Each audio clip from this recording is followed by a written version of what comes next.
Tools for Teachers podcast, where each week we talk about a free piece or two of technology that you can use in your classroom. I'm your host, Shanna Martin. I'm a middle school teacher, technology coach, and personalized learning coordinator for my district. And I'm her producer/husband, Fuzz Martin. Hey. By the way, I changed my Twitter description to say husband/producer.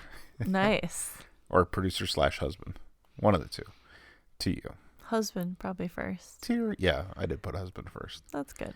Because that's what I do most often. Yeah, this is true. And then producing, once a week. Once a week. Nice. But I love I have both to say, of them. the sound is a little different down here. Yeah. It's less echoey. It is. I installed a Ceiling. recessed or a drop ceiling. And we have a ceiling. we have enough lights in here to land an airplane. This is true. But it feels more homey. Welcome to the podcast. And By the way, sound, we don't have a studio, and we used to always do our podcast at the kitchen counter, but that shifted to the basement craft table here during our time in quarantine, just because we can have the mic set up all the time down here. Yeah, we've got before we just had little tripod mic stands, and now we've got actual boom stands. Right, on my craft table. On your craft table. You can move them anytime you want, by the way, if you need to. But let me tell you why this episode is special to me. It's 75. It is episode 75. Why is that number important to me? I don't know.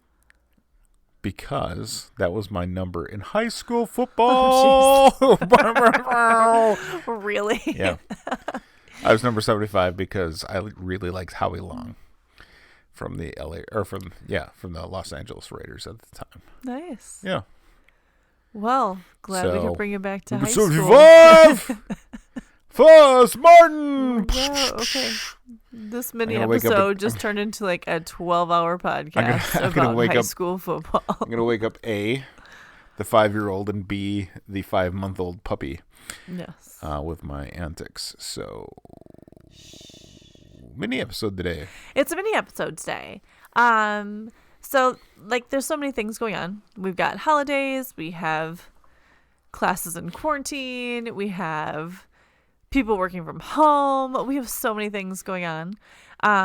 But this week, I've really noticed with my staff that, everyone's kind of a little fried. Yeah. But we're at the point where the struggle is real.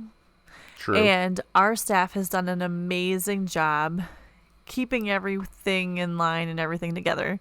And the majority of our classes are face-to-face. We are face-to-face every day. Mm-hmm. And then we have students that have chosen to learn virtually this year, or they have to shift in and out of quarantine. So our teachers do most of their teaching face-to-face, but then have to also connect with our, say, 10 kiddos at home, which is difficult because you're live streaming. So they're synchronous teaching. While they're teaching kids in the classroom, they're also teaching kids at home at the same time. Mm-hmm. And they're trying to find ways for kids to connect to one another and do group work and all that kind of stuff at home and with kids in the classroom. And everyone's like, I don't know what to do. And they're paying money for extra programs. I'm like, hey, we don't have to do that. So while I don't do a ton of chatting about googly things, this week we are doing a mini episode on googly things. All the googly things. A couple of googly things. But just ways that we've been discussing as staff, how we can use the free tools that we have, and just ways of getting kids interacting with one another, both in school and at home. And because we can't do hands-on projects so much, just ways of just communicating and working together. So that is our focus this week. So our little mini episode is virtual lesson time savers with Google. Cool. So we're using 3 Google tools out of our little Google suite. And sweet. Isn't that pretty sweet? So yeah. And hey, you use googly tools at work too, so maybe you'll have some thoughts on this. So our first tool. We're big time into Jamboard now. I know, I'm so excited that we talked about that for half a second one day. I was at a call this past week where somebody was like, can we just do a Jamboard? And I was like, yes, of course we can. And then we were on a call with a client, and we were like, we need to do a Jamboard. And then their Google security settings wouldn't let them into our Jamboard. They weren't allowed to access Jamboard, so then Their they were like, administrator has to turn it on. Yeah. they were all mad. Not at us, but at their IT guy, who I'm sure caught heck for it, and now is going to turn on their Jamboard. Cool. You want to start with Jamboard then? We can start with Jamboard. Sure. That was going to be my number 2 choice. Yeah, that was but since we've set it up, we might as well talk about that was it. my unfortunate segue because I knew we were going to do something else first. But yes, let's talk about Jamboard. We'll start with Jamboard.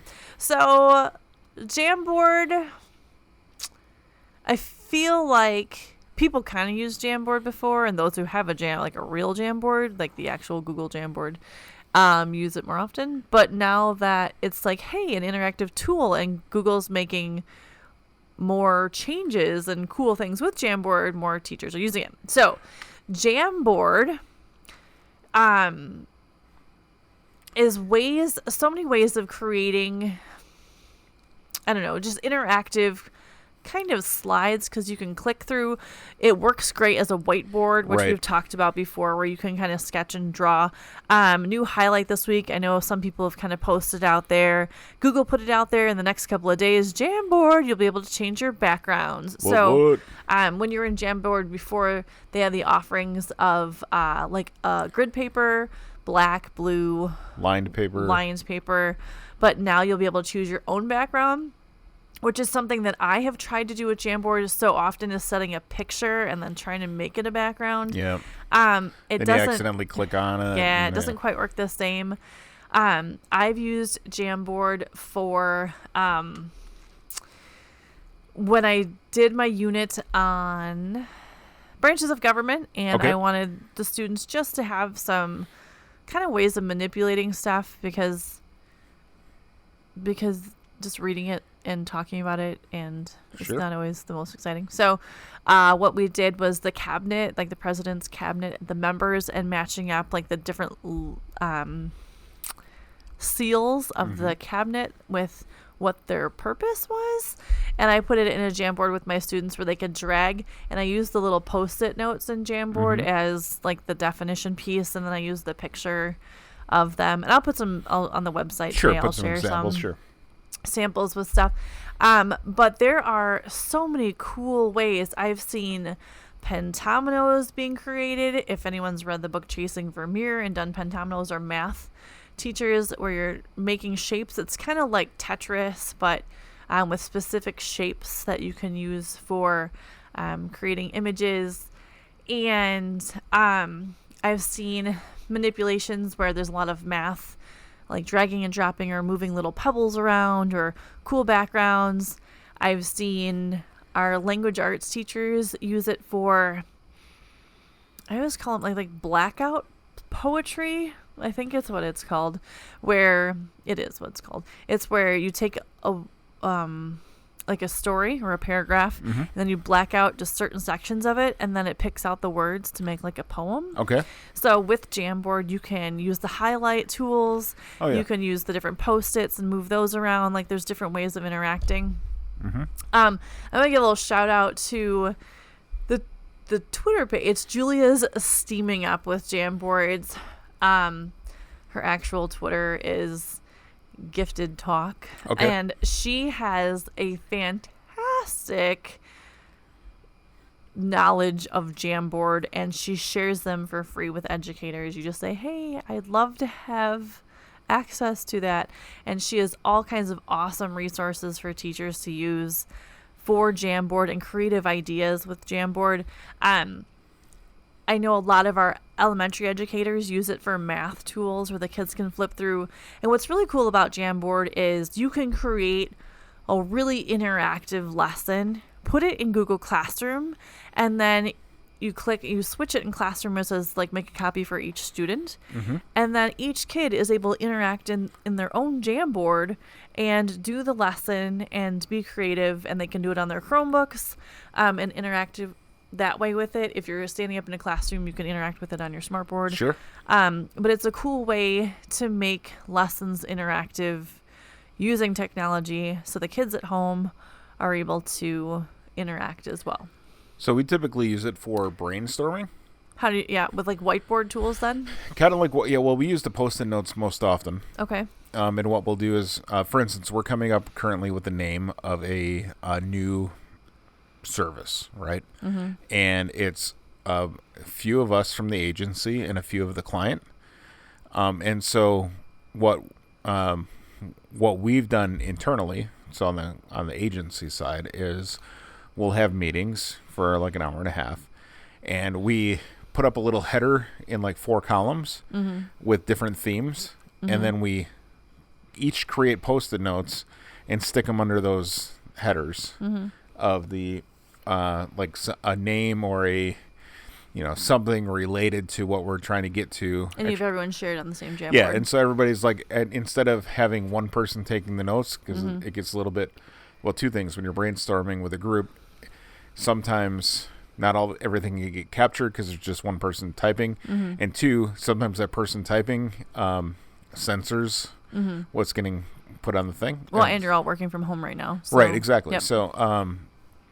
So we're keeping everything, like this way we can brainstorm, get all of our ideas out, and then look at them and then move things around and all that kind of stuff. And then once from there, then we share it with the client, and then we kind of talk about what And you have been sharing them with the clients then too? Yeah. So they can see your brainstorming? Yeah. Cool. Well, they're They're the ones. They're the ones having this current one that I'm thinking of at the moment is the one that's having issues with their IT department. But what we do is then we share our Google Meet screen. Okay. It shows the Jamboard, and then we have one person moving stuff around. Cool. When the client can't actually interact with it, but they can still see it and all that. So it's cool. You can color code things and all that kind of stuff. My question to you regarding Jamboard is, do you know of any schools that actually have a Jamboard? Like in physical Jamboard? Like who've actually paid for a Jamboard? Yeah. I do not. Because my thought is, as a school, can you run Jamboard on your smartboard? Because what would be the... So Jamboard, when you mean when you have a real Jamboard? Yeah. There's like specific, like you can connect it with like tablets and stuff, so you can fire information up to it. And right. It'd be good if everybody had, or if you had 2 places that had a Jamboard, and you're collaborating between the 2, right? Yeah, it's more of a. But like for a school, operation. A smartboard is probably the better option. Well, it depends on what your school's needs are. Right, but I mean, there's a variety of different types of boards out there. But a classroom wouldn't have both a smartboard and a Jamboard. No, you would have one or the other. Yeah, right. Like you're going to have some sort of, and again, not every school has one, but you'd have interactive boards. And I'm talking currently like December 2020. Right. As you're listening to this, you might be listening to this in December of 2025 going, oh yeah, everybody in the world is using a Jamboard right now, because we don't know what Google has done at that point. But just thinking of you're able to interact with it. Yes. Because the Jamboard itself is like, last I checked, it was like $7,000. Yeah. Sometimes you're going to get discounts. Sure. But a smartboard might also be expensive. Yeah, they are. Yeah. So, then they're always changing, and the screens are always changing, and it's just, compatibility and schools' needs and sponsors of schools and that kind of stuff. So, sure. But yes, you definitely can use all the Jamboard tools on a smartboard or any other interactive board, just like kids can use them on their Chromebooks and drag and drop and move things around that way. Sure. So, I know compatibility sometimes can be an issue on tablets. Okay. Where it doesn't work as well, but it depends on the tablet. So sure. Just like anything. But yeah, so Jamboard, there's just so many ways you can create activities. I've started putting together kind of simple activities or templates for activities and then sharing them with the elementary staff so they can swap out a lot of word work or like root practice and things like that. It just makes it a little more hands-on. And the biggest thing is we're trying to do time savers. So you can throw out some interactivities with word parts or math extra practice, and you can share that and not have to reinvent the wheel all the time and share it with students, and they can continue to use it. Even sometimes they got, brain puzzles and things like that where you can use them over and over to save time. Sure. So the one thing that I most often find myself teaching somebody about Jamboard is that across the top, there's the arrows where you can click to have another Jamboard. Or another, it's kind like of slides. like, yeah, it's like a slide or a sheet. If you're in Google Sheets, it's like having another worksheet. A lot of times people open new ones, and I'm like, oh, just put your other set of thoughts in this other slide or this other. And usually, like how they've been created, and a lot of educators do it, is where they have like the title slide on the first one, explain the directions for the activity. Oh, sure. And then the slides go through for the students for like working through the activity. Cool. Yay! So that's Jamboard. Yeah, this is a mini episode. Yeah, right. All right. I was always like, yeah, it's a mini episode because you just have a couple ideas, and then we have all the ideas. Cool. You got 4 minutes if we're gonna make an official mini episode. The other thing, I feel the Google tool that is like left behind sometimes. The redheaded. No. I wouldn't say that because that'd be offensive to. we love the Weasley family in Harry Potter. So, yes. no. Though I'm like, I'm colorblind and I'm left-handed, and It's true. I have a red beard-ish. Yep, and brown hair. So it's fine. There we go. Has nothing to do with anything. All right, so. But I make the perfect stepchild. The Google tool that is not used as often as I feel like it could be, besides like Keep and Task List and all those, but Google Drawing. Yeah. I feel it. I know a lot of educators are intimidated by it. They're like, they see it and they're like, ew, I don't want to use it. I don't know how to create word art. I don't know how to do whatever.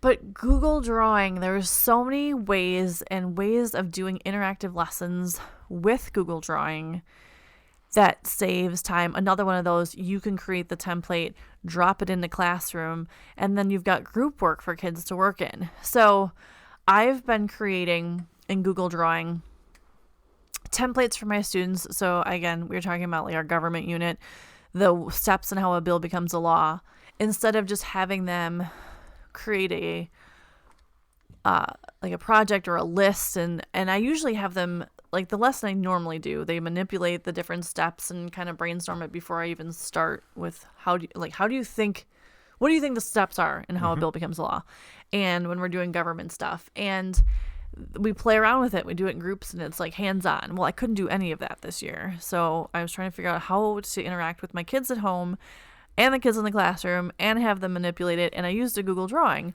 I had everything listed that I usually do for their hands-on stuff. And then they were able to move the little like text boxes around. And I had the little, from Schoolhouse Rock, the little Bill Becomes a Law guy. Bill is his name. Like in the corner. Clever. So... And just by, again, dropping it in classroom and then having either each student create their own, or I have like group leaders where they share it out with their teammates, the kids automatically then have a group interactive piece. You may create it this year, but then you have it for the future to use for whatever you need to.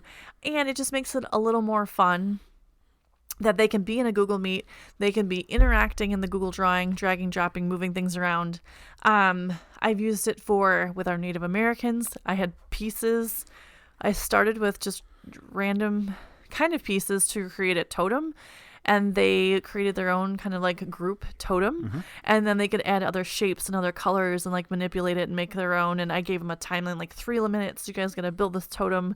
I've seen it with puzzle creation. I've seen like snowman decorating, and I've seen some really cool, like in-depth story, like create themes, like put the background and explain the theme and put little characters in there. And I think it's forgotten, like you can manipulate the size of your Google Drawing. You go in, instead of like your page size, you can change inches, like 4 inches by 6 inches, and make little squares. Like you can change all of those things. And there's just so many ways to use Google Drawing that I think it's intimidating, but if you spend a couple minutes, change background, put some text boxes in there, just play around with it a little bit, it's a great way to do group work when kids can't be next to each other. Sure. And you've got kids working at home and kids in the classroom, and everyone can still be manipulating and discussing things in a Google Meet and still have some sort of hands-on activity with it. So So we there's that. use it for workflows. Okay. So we could say in a marketing automation workflow. Like webbing Yeah, your stuff. exactly. Like did X or Y happen? X happened, then you draw a line into the next box, and then so if X happened, then this happens. Or if Y happened, then you go into a different set of things. And so it's That would be cool for like a time saver. Yeah. If we're working on time savers here, have the kids web out their Should stuff I be quick, turn playing it in. games on my phone? Yes or no? Should Right. I be doing my home? No, but yes, you're right though. For my time saver, yes, for instructions, it would be good.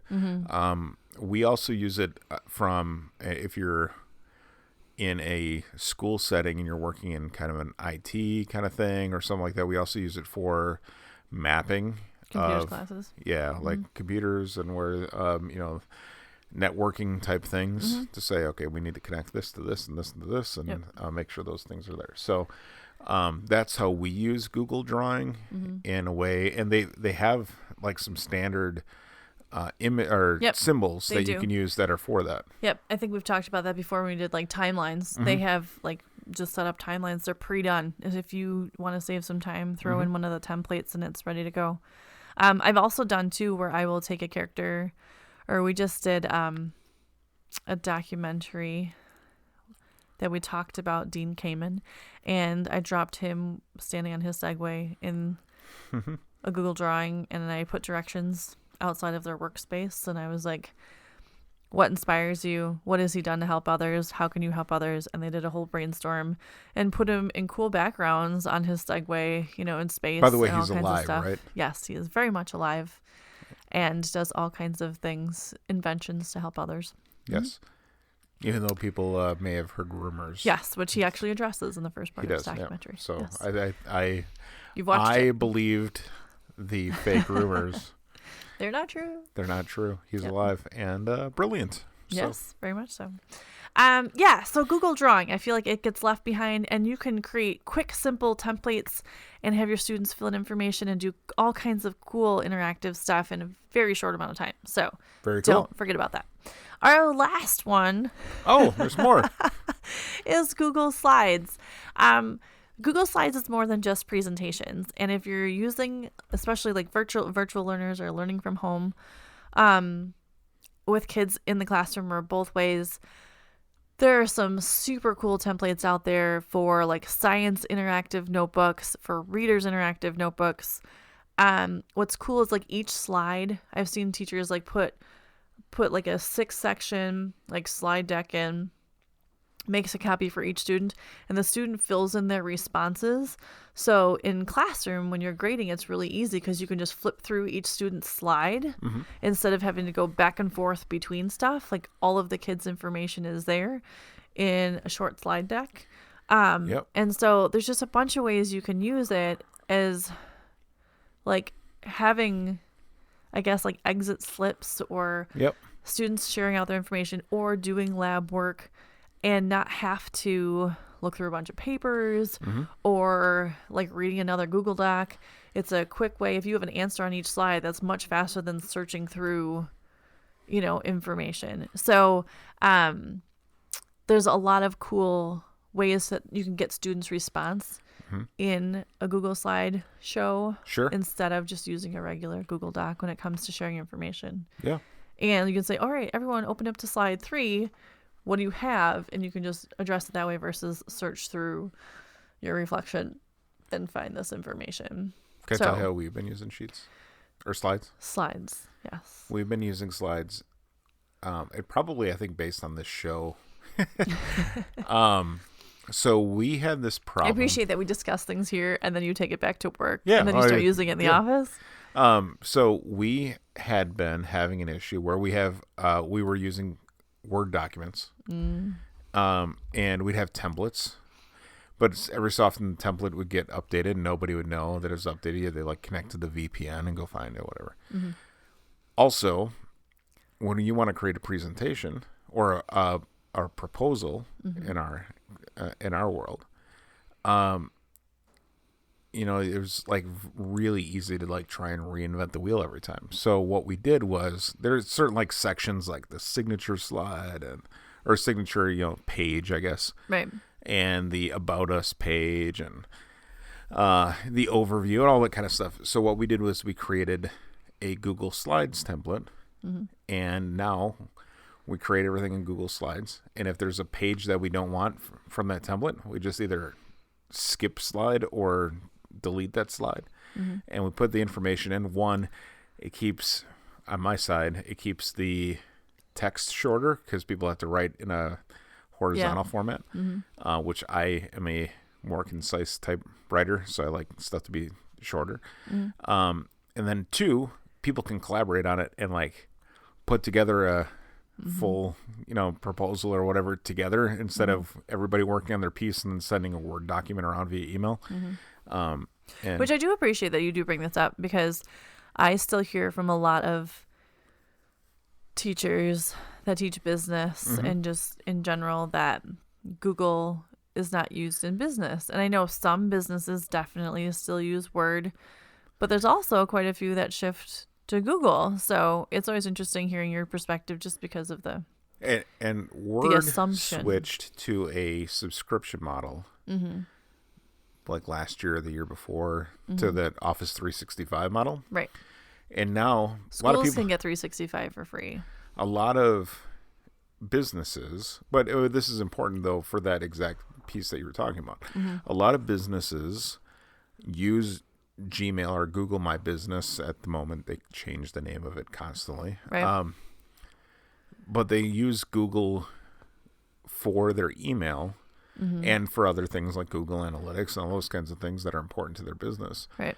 And because now Microsoft is a subscription model and costs them $14 per user per month, it makes sense to just use the Gmail or the Google My Business version. Plus you get the, you can share as a doc, you can share it as a PDF or whatever you might need to. And you can collaborate with people outside your business and all that. So while that used to be true, that businesses don't use Google, it's becoming, I have a number of clients who use that primarily. Google primarily. And it's only going to get to be more as things go on. So it's and one of the problems we have now with employees is them not knowing how to use Google. They know how to use Word and Excel, but they don't necessarily know how to use Google because they don't know how the file structure works and all that because they didn't use it before. They weren't taught how to use it. And now it's important that they are, because this cloud-based operating stuff, whether it's Word or Google, is very much important. So don't get stuck in the world of businesses don't do X, Y, or Z because sometimes they didn't and then they do. Right. And you got to be flexible with whatever. It may change again in 10 years, and be something else. So I know colleges use it, and so be nimble to that kind of stuff and be open to different experiences. Cool. There you go. So that was our mini episode that was now 12 hours longer than most episodes we've done this whole entire quarantine. We're now at a half hour. All right. On that note, it is episode 75, and we are celebrating that it's your football number and Google tips and tools, saving time, and yet here we are spending quality time with you. Thank you for tuning in to us. This has been the Tech Tools for Teachers podcast. If you ever have any questions, you can find me on Twitter at SmartNWI. And if you want to get more information on the links to the technology discussed in this episode, you can visit smartnwi.com or you can visit us on Facebook. New episodes each week. Thanks for listening. Go educate and innovate. The ideas and opinions expressed in this podcast and the Smart NWI website are those of the author, Shanna Martin, and not of her employer. Prior to using any of the technologies discussed in this podcast, please consult with your employer regulations. This podcast offers no guarantee that these tools will work for you as described, but we sure hope they do. Have a good one. Thanks for listening to this mini episode of the Tech Tools for Teachers podcast.